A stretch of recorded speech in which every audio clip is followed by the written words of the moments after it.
Hi guys, welcome to my brand spanking new channel.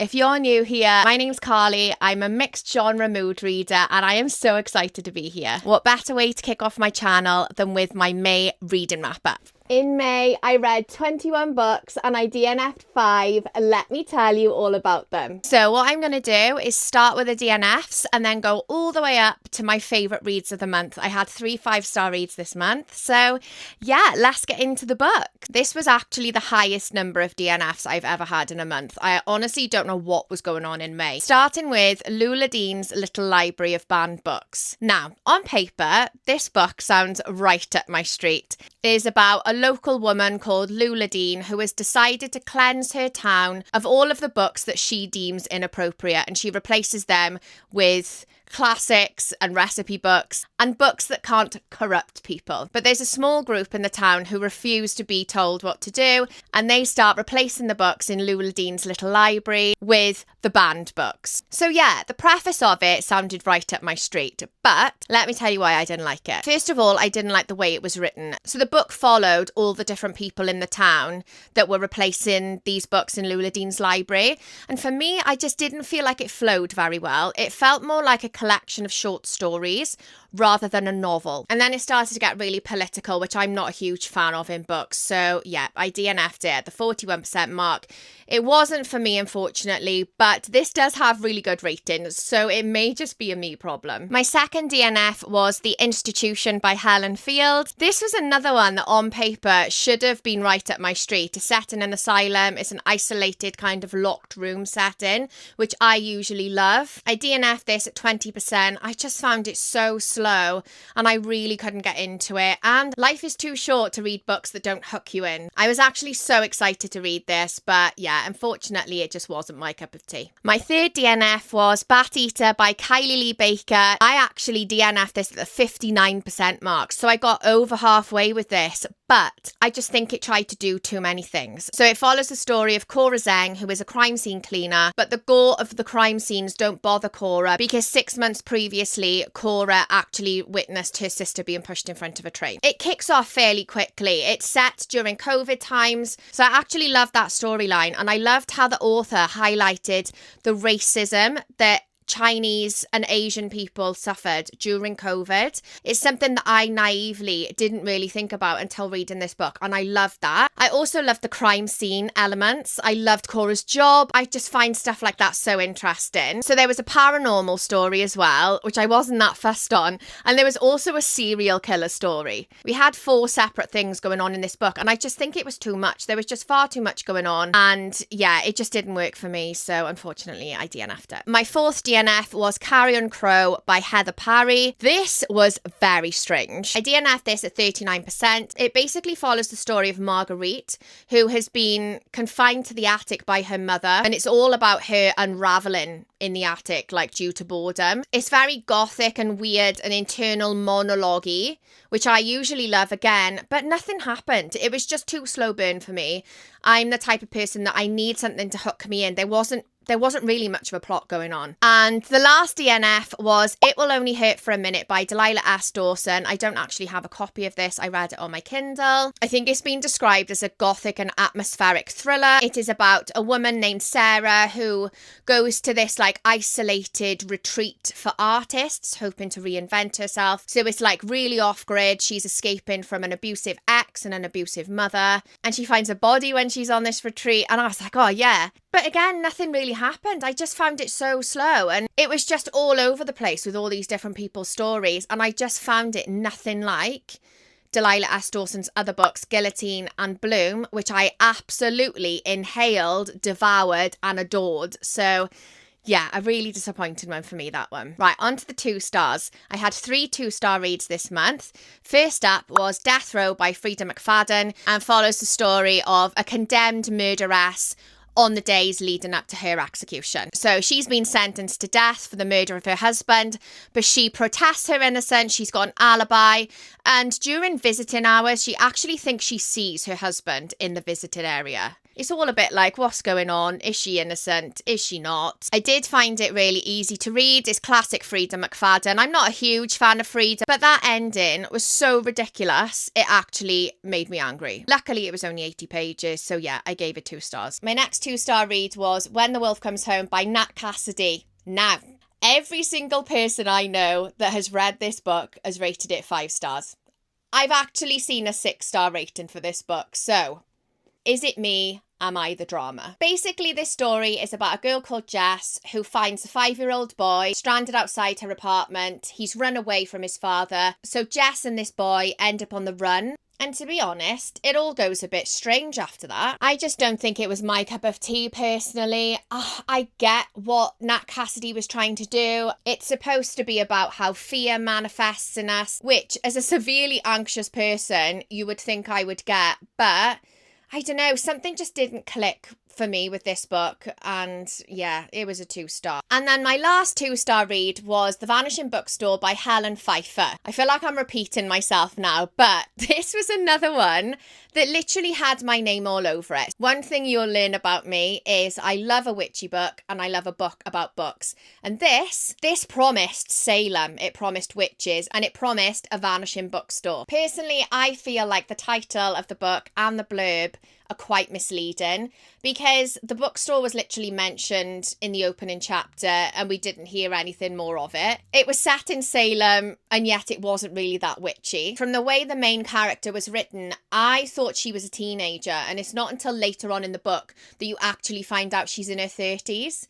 So yeah, this was a bit of a disappointing one for me because I mean, look how cute the cover is as well, but just didn't live up to my personal expectations, unfortunately. I only had 1 2.5-star read this month, which was Showwoman by Emma Cowing. So this one was actually on my NetGalley shelf. I mean, how bloody stunning is that cover? This actually follows the story of 3 women, Lena, Rosie and Carmen. So this book is set in 1910. And these 3 women set up their own female circus, which was obviously extremely frowned upon, especially by men, back in the day. The first half of the book was exciting. It was so fun to read. It was vivid, and I absolutely loved it. But unfortunately, the second half just went in a completely different direction, and it kind of fell off a cliff a little bit. I'm so disappointed that I didn't love it more than a 2.5-star rating because I was desperate to add the trophy copy to my shelf, but I guess I've saved myself some money, so every cloud. I gave 3 stars to Before You Say Goodbye by Sarah Gate. This follows the story of Autumn, who, after a pretty disastrous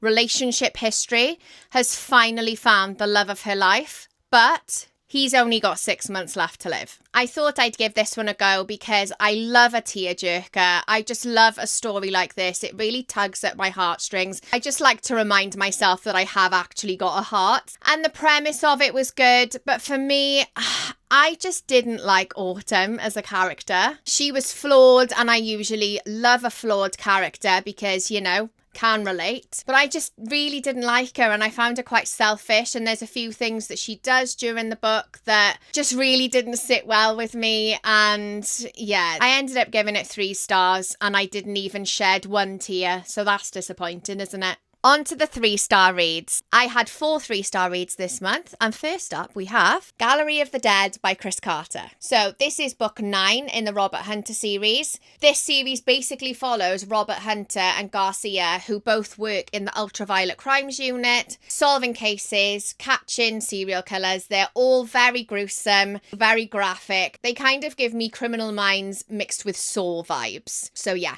super graphic. All of them can actually be read as standalones. I think I've got 3 more books left in the series to read, so I am planning on doing a video talking about them, my favourite ones, ranking them, etc, etc. So stay tuned for that. This one basically follows a serial killer who considers his work to be an art form. It is classic Chris Carter. It's got short chapters, it's fast-paced, it's gripping, but this one was my least favourite. I think it was just too long. It could have been 100 pages shorter, easily. The trouble with them being standalones is we get a lot of repetition, so in every book we're told that Robert Hunter is an insomniac and he likes to drink whiskey. It's very descriptive. Chris Carter himself, I actually went to see him last month. He will tell you himself that he's a talker, like he likes to talk. And after meeting him, you can actually see that in his books. I mean, I'm a fine one to talk, you know, but yeah, we just don't need it in book form. Some of the descriptions, like finding out what Kelly in cybercrime, what her height is and what her hair colour is, it adds absolutely nothing to the story and it just makes it unnecessarily long. However, this ended on such a cliffhanger that I cannot wait to go into the next book, which is Hunting Evil, I believe. So yeah, it wasn't all bad. It just wasn't my favourite. My second 3-star read was Ward D by Freida McFadden. As I've said previously, I'm not a Freida lover, but I also don't hate her. I actually decided to read this because I felt like I was about to go into a slump. I'd had a couple of disappointing books and DNFs all in a row. So I thought, right, I'm just going to read a Freida book because they're easy to read. You don't really have to think about them. And this one's set in an asylum. So another thing you'll learn about me is that I love a book that's set in an asylum. So this follows the story of Amy Brenner, who is a medical student, and she's been rotated to spend the night locked in on Ward D, which is the hospital's inpatient mental health unit. Amy is super anxious about spending the night there. She's heard horror stories about Ward D. You get a lot of her internal monologue about how anxious she is. It was okay. It was okay. Like, classic Freida. I read it really quickly. And again, yeah, it was really easy to follow. But there was no, like, shocking twist to me. I don't know. Another thing you'll find out about me is that I very rarely guess twists. I am a very take it at face value kind of reader. So I just read for the vibes. Also, Amy just got right on my nerves. So, yeah, 3 stars. It was okay. I would probably still recommend it.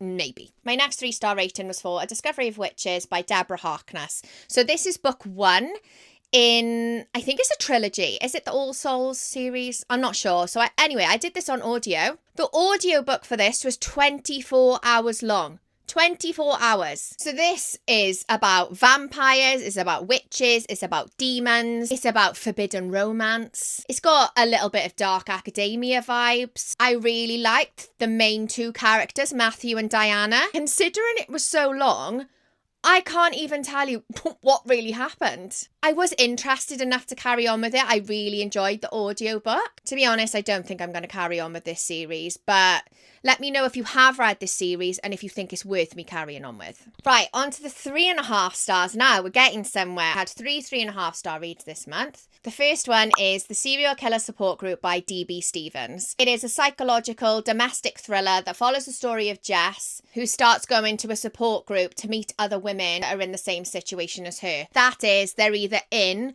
or escaping abusive relationships. But when the therapist leaves the room, the women find a deadlier way to support each other. It was easy to read and I was invested in Jess's character and her story. I felt so anxious for her and the situation she was in. The tension and the pacing were really good and it was a really enjoyable read and I would really recommend it. My second 3.5 star read was The Midnight Library by Matt Haig. Between Life and Death is a library.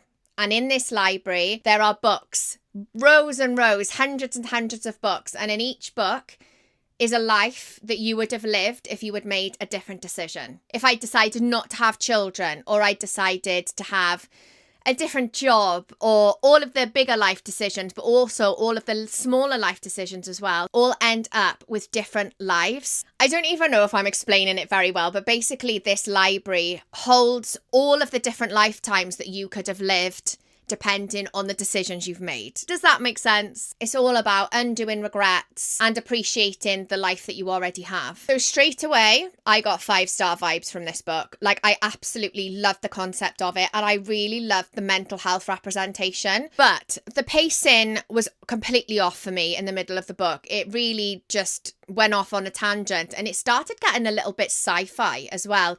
Talking about the metaverse and the parallel universe and all the rest of it. And I just don't really have the mental capacity for anything scientific or physics or sci-fi related, to be honest. But yeah, it was a short book. Overall, an enjoyable read, but please check trigger warnings before you go into it because there are some dark topics in it. My last 3.5 star rating was for Such Quiet Girls by Noelle W. Ihli. She likes to base her books on true events, which when you actually read these books and then discover the true story that inspired them, honestly, it makes these books even more wild. So in this book, 10 school children and their bus driver are abducted in broad daylight and buried Buried underground in a shipping container. The anxiety I felt reading this book, honestly, I can't even tell you. Their captors have promised their release once they've received the ransom, but time and air are running out. Oh my God, you get the claustrophobia that I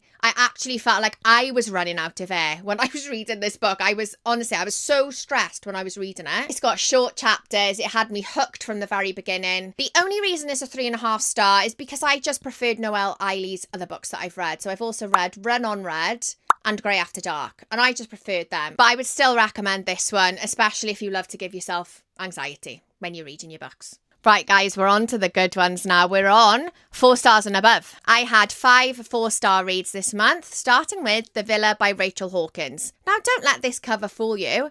I don't even know what the cover designer was thinking, to be honest. I mean, yeah, it's about an Italian villa, but it's also about a writer, rock and roll stars, murder and scandal. So it's very gothic. The setting is very gothic and dark. It's actually been described as a gothic suspense with the rock and roll glamour of Daisy Jones and the Six. So I haven't actually read Daisy Jones and the Six yet, but if anybody has read it and they've read this, then let me know if you would agree with that statement. It's got a dual timeline. I bloody love a dual timeline. And yeah, it's just not what I was expecting at all. I absolutely loved it. Also, it's under 300 pages, so it's a really quick read. I highly recommend it. My next 4-star read was Sounds Like Love by Ashley Poston. Now, Ashley Poston is the magical realism queen. I've read The Dead Romantics by her and The 7-Year Slip, and I absolutely loved both of those. So this one follows the story of a hit-making songwriter and a grumpy musician who share a connection that neither of them want, but they must work together to be able to break. Is it maybe a bit of Grumpy Sunshine? I don't really know.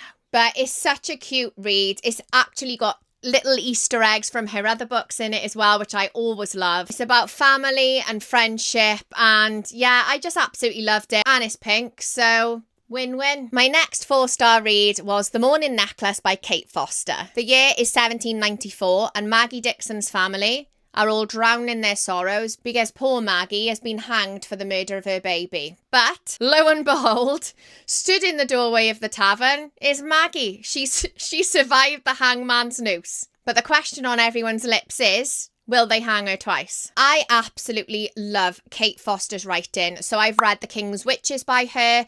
I gave 5 stars to that book. Honestly, her writing is so vivid and atmospheric. I literally felt like I was in 18th century Scotland. Like I felt like I was there, and I could feel the cobblestones beneath my feet. This is set in a fishing village as well. I felt like I could smell the fish and the sea air. Honestly, it was an experience. I was immediately invested in Maggie's story, and I loved her as a character. Even more wild is this is based on a true story. Maggie is a real character. I think she was known as Half-Hanged Maggie. And I think, correct me if I'm wrong, but I believe there may be a pub in Scotland where you can go to where she used to go, maybe, or something to do with her story. You can visit the pub in Scotland. I feel like I need to go. But yeah, if you love historical fiction, then definitely give this one a go. I loved it. My next 4-star read was The Measure by Nikki Erlick. So this was actually my in-person book club book for this month. Everybody above the age of 22 wakes up one morning, and on their doorstep is a package.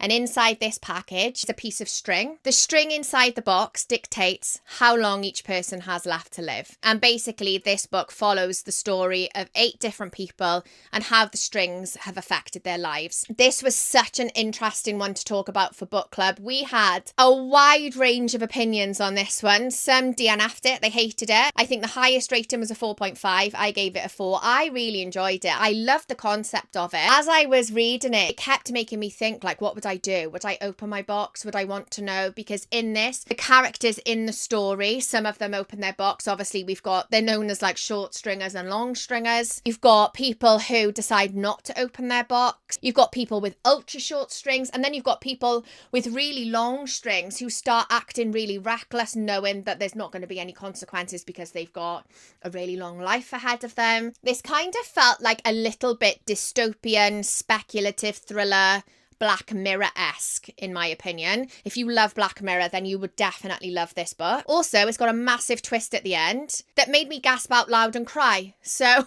if you're not sold already, then I don't know what else to say. And my last 4-star read of the month was A Fate Inked in Blood by Danielle L. Jensen. So this is a Viking romantasy. I actually did this one on audio and the narrator was fantastic. Oh my God, all the different accents and everything. She was incredible. So if this is on your radar, then I highly recommend the audio of it. So it's about a shield maiden who has been blessed by the gods. We've got a power-hungry king in there, a handsome warrior, Norse mythology, strong female, high stakes, forbidden attraction. I bloody loved it, to be honest. And book 2 has literally just come out, so I'm going to try and read that this month. Oh, we're getting into the creme de la creme now. We are on the 4.5 stars. I've got 2 of those, starting with The Last Thing to Burn by Will Dean. Why have I had this book on my shelf for so long? Oh my God. So this is a short, snappy book that follows the story of Jane, who is being held captive by her own husband. As the days and even years go on, she is getting more and more desperate to escape her miserable existence.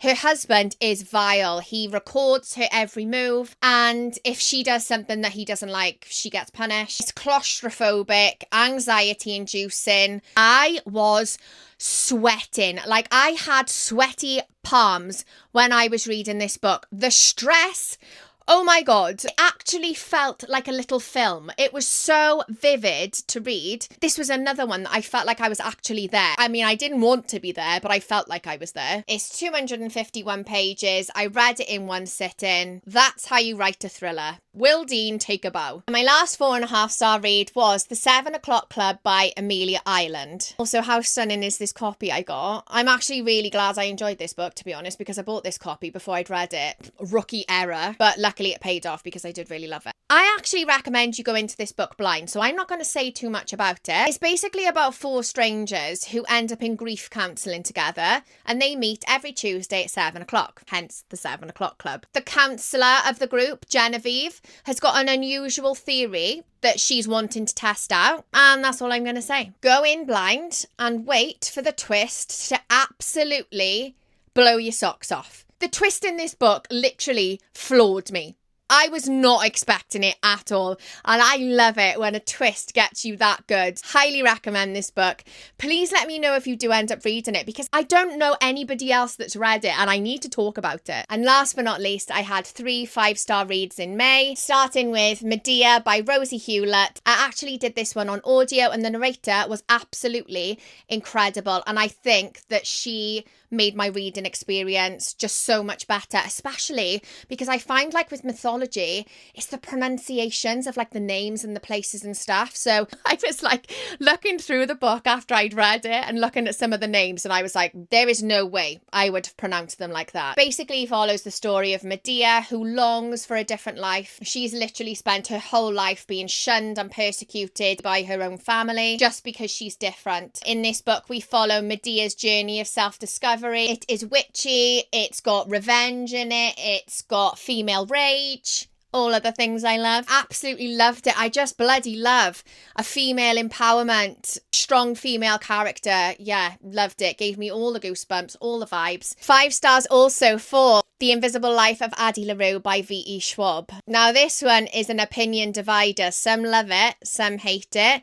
I am firmly in the love it camp. This follows the story of Addy Laroo, who makes a pact with the devil and trades her soul for immortality. But obviously this comes at a price, and the devil curses her and takes away her identity. He makes her forgettable. Even the simplest things, like Addy can't say her own name, she can't tell her own story.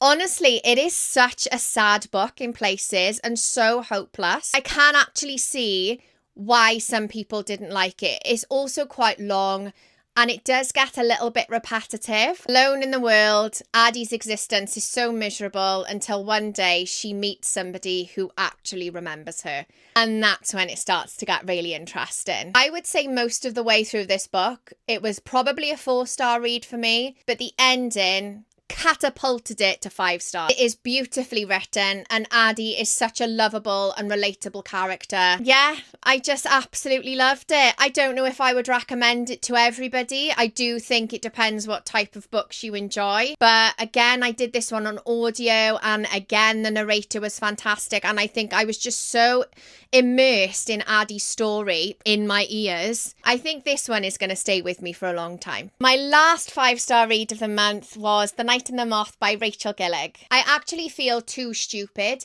to even begin to try and explain what this book is about, but I'll try. So I would say it's kind of like a gothic fairy tale. The main character, who's called Sybil, who's also known as 6, like the number 6. She is one of the diviners who people come to visit to have their kind of like futures. I don't know if it's like foretold. They don't really have their futures read. It's kind of like omens, honestly. So basically there are 6 omens, and Sybil, aka 6, drowns in a lake and goes into this like dreamlike state where she meets these omens, and they give her good or bad vibes about the person she's kind of like divining for, basically. I don't really think I'm confident enough to say much more about it, to be honest, because it's very complex. The magic system is very unique. It's very clever. Rachel Gillig's writing is so different. It's very whimsical, almost poetic. It did take a couple of chapters for me to get into this, and I'm quite a fast-paced, feral reader. And this one I really had to take my time with, like, just to digest everything, because there was so much information, like, in such a short space. There's actually a gargoyle in this, and honestly, he is one of my favourite characters in a book ever. He was hilarious. Like, some of his one-liners literally had me giggling out loud while I was reading it. He honestly so funny. But yeah, I absolutely loved it. I just felt like it was so different. Rachel Gillig is an actual genius. Like, I'm still not over it. It ended on a massive cliffhanger. This one's only just come out, so I've got a long wait until book 2 comes out. So there you have it, my very first YouTube video. If you've stuck with me this long, then you all deserve a medal. Thank you so much. I really hope you enjoyed it. Let me know in the comments if you've read any of the books I read last month, if you agree with what I thought, or if you disagree. I would love to hear your thoughts, and I would love to hear your feedback as well. And yeah, I'll see you next time.